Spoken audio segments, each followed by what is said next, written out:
Biru academy के इस YouTube channel पर आप सभी साथियों का स्वागत है। डियर, बात करेंगे बीएड पात्रता विवाद को लेकर के। एक मामला माननीय सर्वोच्च न्यायालय में बिहार की शिक्षक भर्ती के अकॉर्डिंग ले जाया गया है, उस पर पूरी तरीके से बात करेंगे। क्या बड़ी अपडेटें निकल कर सामने आ रही हैं। लेकिन आगे बढ़ने से पहले जितने लोग चैनल पर पहली बार विजिट कर रहे हैं सब्सक्राइब करके बेल आइकन प्रेस कर लीजिए। डियर, यहाँ पर आप स्क्रीन पर देख सकते हैं, यहाँ पर लिखा हुआ है कि डीएलएड अभ्यर्थियों ने जताया आक्रोश। दरअसल सूबे में तकरीबन 1,77,000 शिक्षकों की जो बहाली प्रक्रिया है वो चल रही है, लेकिन कहीं ना कहीं आपने देखा था कि अभी पटना हाईकोर्ट का एक जजमेंट आया था और वहां पर बीएड के अभ्यर्थियों को कोई राहत नहीं दी गई और राज्य की सरकार को कहीं ना कहीं झटका दिया गया था पटना हाईकोर्ट के द्वारा, क्योंकि जो बिहार की राज्य सरकार है वो अब ये चाहती है कि बीएड के जो स्टूडेंट वहां पर फॉर्म फिल किए थे, एग्जाम में बैठे थे, दरअसल उनकी भी काउंसलिंग कराई जाए और उनको शिक्षक भर्ती प्रक्रिया में शामिल किया जाए, क्योंकि नोटिफिकेशन पहले का है और जजमेंट बाद में आया था। ठीक है, यहाँ पर बीएड की तरफ से ये तर्क दिया गया है वहां की राज्य सरकार और बीएड अभ्यर्थियों की तरफ से। लेकिन उसके पहले जब 11 अगस्त 2023 को जजमेंट आया था तो उसके बाद एक नई एसएलपी डीएलएड की तरफ से काउंटर फाइल की गई थी माननीय सर्वोच्च न्यायालय में कि बीएड को अब क्यों इंक्लूड किया जा रहा है। तो उसके बाद 28 अगस्त को एक सर्वोच्च न्यायालय के द्वारा एक जजमेंट आता है कि उम्मीद करते हैं कि बिहार की सरकार 11 अगस्त 2023 के जजमेंट के अकॉर्डिंग ही काम करेगी और बिहार में प्राथमिक स्तर की शिक्षक भर्ती पर केवल डीएलएड के स्टूडेंटों को ही काउंसलिंग में पार्टिसिपेट करवाएगी और उन्हीं का रिजल्ट निकालेगी। उसके बाद जो बिहार की सरकार है गुपचुप तरीके से पटना हाईकोर्ट पे एक रिट लगा देती है और इसी के एवज में कि यहाँ पर बीएड के अभ्यर्थियों को भी चयन प्रक्रिया में शामिल होने का मौका दिया जाए। लेकिन पटना हाईकोर्ट के द्वारा एक डिसीजन आता है जिसमें बीएड अभ्यर्थियों को कोई राहत नहीं दी गई, सरकार को भी कोई राहत नहीं दी गई और बीएड को प्राथमिक लेवल से इनवैलिड करने का जो आदेश है पटना हाईकोर्ट ने दिया था। उसके बाद सरकार पटना हाईकोर्ट के अगेंस्ट माननीय सर्वोच्च न्यायालय में एक एसएलपी दर्ज करा देती है और कहती है कि बीएड के अभ्यर्थियों को कहीं ना कहीं आप लोग इंटर कीजिए, क्योंकि जब नोटिफिकेशन आया था तब उस समय बीएड इंक्लूड था जब बिहार की शिक्षक भर्ती में नोटिफिकेशन आया था। वहीं पर मैं आपको बता दूं डीएलएड की तरफ से भी एक तर्क पेश किया गया है माननीय सर्वोच्च न्यायालय में। बिहार डीएलएड की तरफ से सुप्रीम कोर्ट में 21/2/2022 को ही रिट याचिका दायर कर दी गई थी। आप देख सकते हैं उनके नोटिफिकेशन के पहले ही डीएलएड वालों ने वहां की भर्ती प्रक्रिया को माननीय सुप्रीम कोर्ट के आउटकम करवा दिया था। जबकि जब बिहार में नोटिफिकेशन आया था शिक्षक भर्ती का तो वहां की सरकार ने सुप्रीम कोर्ट के अधीन, चूंकि उस समय भी केस था राजस्थान वाले मैटर में, बीएसटीसी वाले मैटर में, बीएसटीसी वर्सेस बीएड का मामला माननीय सर्वोच्च न्यायालय में रिट था, लेकिन बिहार की सरकार ने अपने नोटिफिकेशंस में शिक्षक भर्ती में माननीय सुप्रीम कोर्ट के जजमेंट का कोई भी पॉइंट वहां पर दर्शाया नहीं था। जबकि इसी तर्ज में आपने देखा था केंद्रीय विद्यालय संगठन केवीएस का जो कहीं ना कहीं नोटिफिकेशन निकाला गया था पीआरटी लेवल के लिए, तो उन्होंने साफ साफ लिख दिया था कि यहाँ पर सुप्रीम कोर्ट का जो भी जजमेंट आएगा उसी के अकॉर्डिंग बीएड के अभ्यर्थियों को हम ट्रेंड करेंगे। तो आखिरकार बिहार में नोटिफिकेशंस में बिहार की सरकार ने क्यों नहीं लिखवाया था अपनी शिक्षक भर्ती में। इस तरीके की सारी बातें बताई गई हैं और डीएलएड की तरफ से भी ये सारी बातें बताई गई कि हमने कब रिट याचिका की थी, जिसमें एनसीटी का गजट 28 जून 2018 वाला और बिहार सरकार सर्विस रोल भर्ती का नोटिफिकेशन भी चैलेंज किया गया था।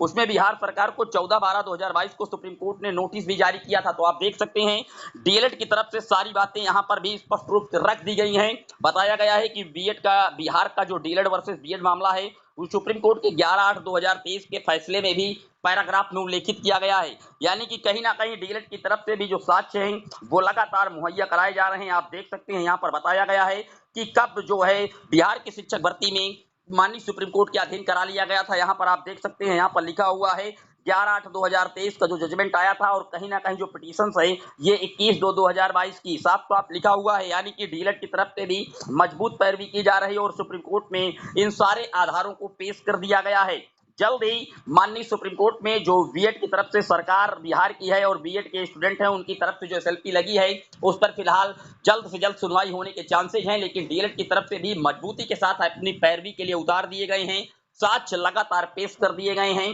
फिलहाल देखने वाली बात यह होगी कि बिहार में बीएड अभ्यर्थियों का भविष्य क्या होगा। लेकिन मैं आपको बता दूं उम्मीदें काफी कम हैं कि बिहार की शिक्षक भर्ती में फिलहाल बीएड के स्टूडेंटों का जो रिजल्ट है वो निकाला जाएगा पीआरटी लेवल में। उम्मीदें काफी कम है क्योंकि आप जानते हैं पहले 11 अगस्त 2023 का जजमेंट, उसके बाद 28 अगस्त 2023 का जजमेंट और उसके बाद पटना हाईकोर्ट का भी फिलहाल में आया जजमेंट। लगातार तीनों बीएड के अगेंस्ट ही हैं और फिर अब सरकार अपने निजी स्वार्थ और वोट बैंक के लाभ के लिए जो वहां की सरकार है बिहार की वो माननीय सुप्रीम कोर्ट में एसएलपी लगाई है। देखने वाली बात यह होगी कि बिहार में इस शिक्षक भर्ती के अकॉर्डिंग सुप्रीम कोर्ट में क्या कुछ बड़ा डिसीजन आता है। इसी तरीके से छत्तीसगढ़ वाला भी मैटर है, लेकिन फिलहाल इन सारे मामलों पर जल्द से जल्द जो निस्तारण की प्रक्रियाएं हैं वो की जाएंगी, क्योंकि आप जानते हैं माननीय सर्वोच्च न्यायालय में जब से जजमेंट आया है 11 अगस्त 2023 से, तब से और भर्तियां उलझ सी गई हैं, क्योंकि क्लैरिफिकेशंस नहीं दिया गया था माननीय सुप्रीम कोर्ट के द्वारा कि आखिरकार जजमेंट जो है वो किस दिन से प्रभावी होगा। 28 जून 2018 से अगर गजट रद्द करती है माननीय सर्वोच्च न्यायालय, तो जितनी भर्तियां आज तक हुई हैं बीएड की,